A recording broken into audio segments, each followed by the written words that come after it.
Violations arise related to the disclosures under both FASB 123R and Internal Revenue Code Section 409A. You forgot about the Sarbanes-Oxley Act of 2002. The statute of limitations renders Sarbanes-Oxley moot post-2007. Yeah, not if you can find actions to cover up the violation as established in the Sixth Circuit, May 2008. It's impressive, but you're sitting at a computer. I'm playing hearts. If you want to be here, you're going to have to do it as something else. I need a grown goddamn man. You give me this, and I will work as hard as it takes to school those Harvard douches and become the best lawyer you have ever seen. I'm inclined to give you a shot, but what if I decide to go another way? I'd say that's fine. Sometimes I like to hang out with people who aren't that bright, too. Just to see how the other half wears. Move over. I'm emailing the firm I found our next associate. This is Patrick J. Adams. Here comes some acting, I'm gonna act my face off. And before Suits, that acting didn't come easy. I had been a professional guest star for about 10 years. I had been on a bunch of pilots that had failed. I had actually gotten fired from a job a few months prior to the audition, and I was sort of at rock bottom. And it was public, and it was in the trades. They called me and told me that they didn't want me anymore, but the director was like, but I'm not letting you go. You're gonna come back, and we're gonna shoot scenes, and we're gonna show them. And I was like, dude, please don't do this to me. Almost more embarrassing. Yeah, don't do this to me. I was out of work, and I thought, I think I might just give this up and move on and try something else. And then this script came through, and the pilot episode of this show is about a young guy, finding his way in a situation where he gets to look at his peers and say, give me this job, give me this shot. I've worked so hard for this. And so I was sort of primed for that moment to sit in front of a bunch of network executives and say, trust me, I've got this. Mike's a fraud, right? He's like making it up as he goes along. And I think that was part of what like really drew me to it, was like, oh, I can bring that part of myself to this guy. Like, I have no idea what I'm doing. This guy, Patrick, walks in and it's like, where have you been my whole life? I mean, how can you be that talented, that good looking, and that charming and wonderful? It was just the easiest audition I ever had. Once we started shooting the pilot, Look, I have to put my own interests above yours. It's nothing personal. You're fired. I was like, whoa, this is different. Wait, so you're worried that if I stay, then they might find out that you lied about me and you'll lose your license. But if you fire me, then I could tell them that you lied about me and you definitely lose your license. Are you telling me that if I throw you under the bus, you're gonna drag me with you? But you put your interests above mine, and I'm just putting mine back up next to yours. You're rehired. We thought Gabriel was the perfect guy for it, honestly. And Gabriel was, a star and didn't really want to read, and he didn't. But he had to, but he didn't. He gave the worst audition pretty much in history. And we knew. It was like, you just don't want to do it. You know what? We get it, but you're great, and we don't want to do it. It's very hard to make a living doing what we do. And, there's tons of failure. It's failure after failure after failure. But he was coming with his life experience. He'd done a ton of work, and he was a movie star in a lot of ways. He'd done a lot of huge films. And my father's an actor, and I saw the ups and downs in his career. You see the failures that came along with being an actor, and you see the successes. And if you feel like this is what you're here to do, to tell stories, to move people, then you stick with it. Gabriel and I started, we didn't chemistry read together. We had no chemistry read. Yeah. We had nothing like that. And I had the part first because they wanted to get Mike cast. They really wanted Gabriel, and then finally he signed on. And I think both of us got to that point where we both are on something, but we don't know this other person. So I called his people and I said, can we make a lunch happen? I would love to sit down with Gabriel. We went and sat down, and I think we were both really nervous because we thought, this is the person who I'm potentially going to be working really closely with for a long time. And this is the whole show right here. This is it. The comedic chemistry between Mocked and Adams is undeniable, especially in the first couple of seasons. And to me, it's what made the show. Hey, Mike, when I'm here and you're here. Okay, bro? What are you, Luke Perry? Yo, bro. When it's here, and then I'm here. Has anybody ever told you have a giant forehead? Has anyone told you your hair looks like it's afraid of your face? Everywhere I go, people recognize the show, they recognize the character. This guy's a total workaholic, type A, aggressive, brash lawyer. Life is this. I like this. That's just, it's not me, but I stand up straight and I do say the lines and I convince people that I am this guy. But Mocked wasn't the only cast member Adams had incredible chemistry with. I've never seen that movie. You. What? It's black and white. So are you. Ugh. Okay, what's your... Just went in and auditioned for it. I think Patrick was the first one who was cast. And so I'd gone and auditioned. I thought it was one of the worst auditions I had ever done and didn't realize that behind closed doors, they disagreed with me on that fact and brought me back to test for it. I tested with Patrick. I was behind that closed door when they disagreed with her. She came in, we had known each other from a pilot, another pilot, failed pilot long ago that we had worked on together. And so when she came in, I knew she was nervous and thought she hadn't done well. And as soon as the door closed, their eyes went wide and they were like, well, that's it, and they're done. Rachel could have been cast as a blonde-haired, blue-eyed girl, and they've really embraced changing the landscape of television in that way. Aaron, too, would say, that prosecutor could have been anyone. He's always like, we just want the best talent. It's colorblind casting. It's like, I don't care if it's a man or if it's a woman or what color they are, I just want the best actor for the job. You can use it. Use it. We are gonna pat it down all over their asses with it. You know, Rick Hoffman is somebody who I admire. He plays Lewis on the show, and I think he's one of just like the most naturally gifted people I've ever worked with. To have a character like Lewis start off as just your typical, one level kind of douche who, walks around every once in a while and checks up on the newbie and gives him shit. The evolution of the guy as a real human being. It's a combination of a couple of things. Rick was sort of the elder statesman of the whole group, only because he had been through so much of this before. He'd been through so many failed shows. He was just such a disaster. His career was really right there in the gutter. It was always my intention to take this person that you hated and try to make you love them over time. He can turn a story, he can lead a story, he can be a comedic engine, he can be a supporting player, he can do everything. If Rick weren't as good of an actor as he is, then Ethan Lewis couldn't do that. I'm an observer of people, and I watch people do things that aren't so, cool all the time, and I, for some reason, can tap into those types of behavior. I cannot. I'm sorry. I want to, but I can't. Gabriel gave me the script and asked me to audition for the role of Donna. Oh, wow. We met back in 1993 doing theater. We were fast friends. We've always had a relationship, like we're brother and sister. We've been roommates. And so I knew that there was an opportunity there for at least a really dynamic boss-secretary relationship. I was old enough to have done many pilots and to know that you can be incredibly invested in something and it doesn't go anywhere. When I first read her on the page, I did see that she had a lot of heart and a great sense of humor, and I sensed that she was an empath. But there was, just a little bit there. But what I did know that my old friend Gabriel Moth was going to be playing Harvey Specter. It was so easy and natural and just like butter, just hanging out, playing a scene. Anyone who's seen the pilot, speaking of, can you imagine Suits Without Donna? You know this scene I'm talking about. You are 5 minutes late. Is there a reason why I should let you in? Yeah. She's in between the two guys. They're talking. And I'm just trying to ditch the cops, okay? And she just is looking from one to the other, and you just feel the glue. You feel like, I just want to hang out with these people. There's something I need to tell you. No need to apologize.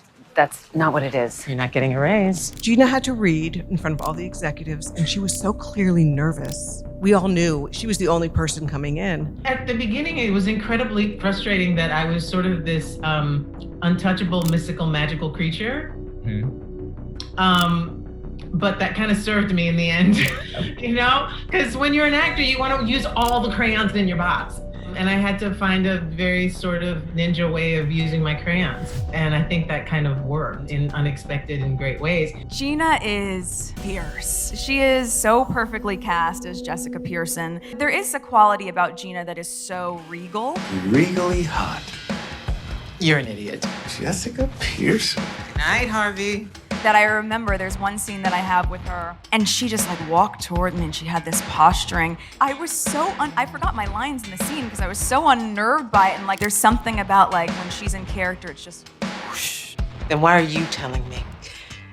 Because I helped her cover for him. Are you saying I should fire you too?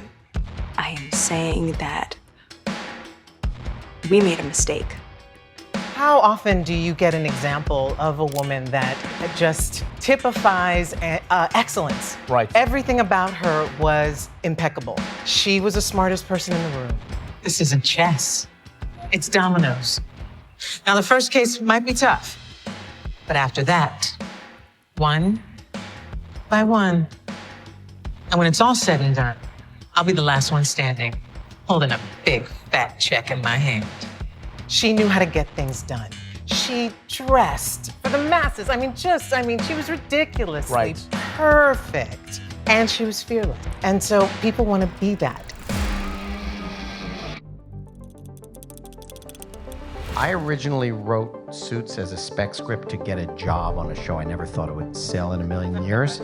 So I had no episode 2 in mind. You know, our show was originally about people in finance because our showrunner, Aaron Korsh, worked in finance. But you don't make shows about finance. You can't have things that happen on a weekly basis in that world and keep it interesting and dynamic. And the network said, we like it, but they needed to do what was called a procedural, right? Like they needed something that had a case of the week, like a law show or a doctor show or something like that. So I thought, all right, if it's going to be a case of the week, they have to be lawyers. Once we did that, I actually thought it made it ultimately much better because the consequences of being a fake lawyer, it's much different. You know, it's a bigger deal. The first version of the script I wrote, they were like, you lost the magic of the Wall Street version in writing this first script. And they basically made me start from scratch. And no joke, I had like a 3-month nervous breakdown. I couldn't write a thing because they gave me like all these different notes. And I thought like, if I listen to this note, it violates this note. If I want to do this, it's going to violate that. I couldn't do anything for like months. And then finally I was like, I gotta finish this thing or I'm gonna go crazy. So I just wrote and I was like, I said, forget these notes, I'm just writing another version. And I basically handed the script in. I was like, here's your script. And I thought it sucked. I didn't know. It was so in my head. Anyway, I handed it in and then they said they were going to make it. And I was like, oh, shit. Obviously, the premise of the show is this guy is a fake lawyer. He's a fraud. And you can only play the danger of him getting caught so many times. But the network did have a problem with the script. USA was pretty scared. For those of you familiar with the pilot, we meet Mike. He's a drug dealer. Like a nice drug dealer. Yeah, he's a friendly sweetheart. drug dealer. you can bring it home to mom. Drug dealer you like. You bring home to mom. Better be a charming drug dealer, right? But we said, yeah, let's do it. And it was a little bit outside our comfort zone, but just enough. I'm serious. I almost got caught today. I've got to stop getting stoned. Most of the things that were in the show, I didn't think about, we need to do this, right? That's not sort of how I write. But one thing he did need to do was captivate the audience. And nothing did that more than the chemistry between Mike and Harvey. Lewis knows. Lewis knows what? My dirty little secret. You're Canadian? I think Aaron Korsh did the smart thing by using the first season as the two guys centering on their relationship and then peppering in the other 4 characters very slowly to sort of ease the audience in to the show. Aaron was so supportive from the beginning of, joking around, trying new things, changing the line, whatever we could do to make the scene work. And you can't do that if you're not with people that you really trust. Thank you for getting me off. Just sorry. Is that really the line? Getting me out or Getting you out. off? It's out. When I was a writer's assistant, on every show that I worked on, the actors at the end of every scene would improvise, 2 or 3 lines. And I always thought they were the funniest lines. Have you been watching The Godfather? Bada beep, bada bap, bada boop. I've been trying to come up with some common ground to expand our friendship. So sue me. And if you sue me, you're gonna sleep with the fishes. And if you smack the table again, you're not gonna just sleep with the fishes. A horse is gonna sit in your bed bleeding to death, and you're gonna sit there on your own self. There's something about when you make something up, they would be riffing off each other. You can't create that. If you'd have written those same 4 lines and they were performing them, it wouldn't have been as good. What did I do? You put the hazards on, you dick. Okay. So when we did Suits, if the actors ad-libbed something funny, I did everything I could to put it in. Do I look clueless to you?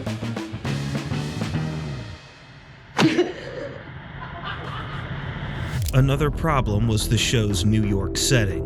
One office, the city. The city was part of its DNA, but filming there wasn't financially viable. Yeah, I can't get him anything in New York. I'm not talking about New York. In the establishing shots of the Pearson Spectre building, you may have noticed this is a KPMG logo.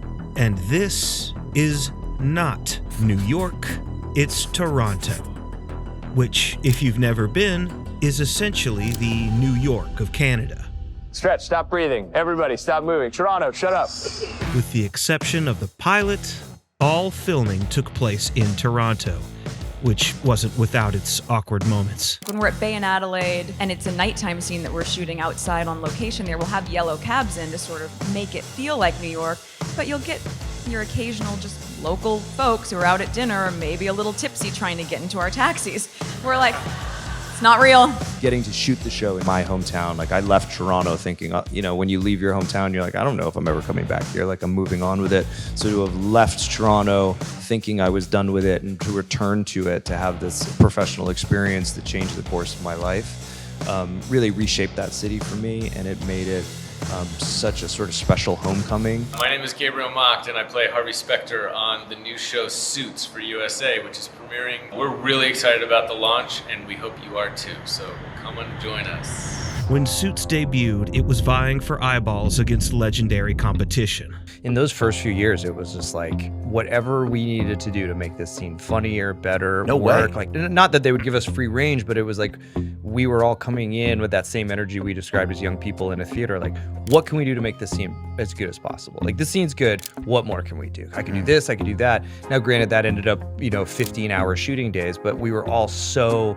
excited and passionate in those first few years. I think it's so successful because of the characters, really. I mean, I've said it before. I think the way that they're constructed, if it was a show about a hospital or about a school or anything else, it really doesn't matter, and people really relate to them. It has everything to do with the other 5 actors that put their heart and souls into these characters, and because of the fun we're having out there in Toronto when we're working, I think that somehow comes through, and maybe people feel like they want to have fun too. For the first 12 years, Suits had a solid but modest following. I would hear from some woman tell me their brother or their niece or nephew or parents were starting to become addicted to it. Until it caught a massive break in 2023. And then Netflix picked it up, and then the next thing I know, it's like everybody in the world is watching Suits. I think with any job, if you're working with the same people that closely for now 5 years of your life, yes, of course we're a family. But in television, families don't always last forever. In the final season, Megan obviously wasn't able to be in as many scenes due to her personal commitments at that time. We knew she was excited, and there was reason to keep it, close to the vest. We worked together for so many years on a show. It's such an amazing experience to be able. We were with each other for longer than we went to college or high school with our friends. Absolutely. So, Donna, Jessica, Mike, Rachel, and Harvey, they appreciate me. They're my family. I'm asking you. Please don't make me leave my family. But breaking up that family threw a wrench into the writers' plans for Mike and Rachel. If Megan was gonna leave, I made the decision that I'm like, look, I think this marriage is gonna work out. It just seemed like it was gonna work out. She didn't know it, I didn't know it, but I'm like, I'm gonna bet on her happiness. It's a lot easier to undo her leaving at the last minute than to have to come up with her leaving at the last minute. Naturally, the next one to leave was Adams. Patrick told me about his decision to go. He gave me a lot of time, I didn't want Patrick to go. He just felt it was best for him at the time. When did you get so soft? It's been 7 seasons. You're so soft. It's been a long time. I love you. I also, just on a personal level, had been away from, my girlfriend, who's now my wife. For 7 years, we had been long distance from each other, and I just really wanted to go home and start that part of my life. Losing Megan and Patrick is a huge artery of our show. Like most shows, the later seasons never captured the brilliance of the initial ones. But every time I rewatch that pilot, it reminds me that anyone... It was my dream to be a lawyer. I got knocked into a different life. No matter their failures... And I have been wishing for a way back ever since. If they persist... You give me this, and I will work as hard as it takes. Always has a shot. Move over. I'm emailing the firm I found our next associate. I'm Adam. This is ScreenPuff. If you enjoyed watching this as much as I enjoyed creating it, check out this next video. And, as always, thank you for watching.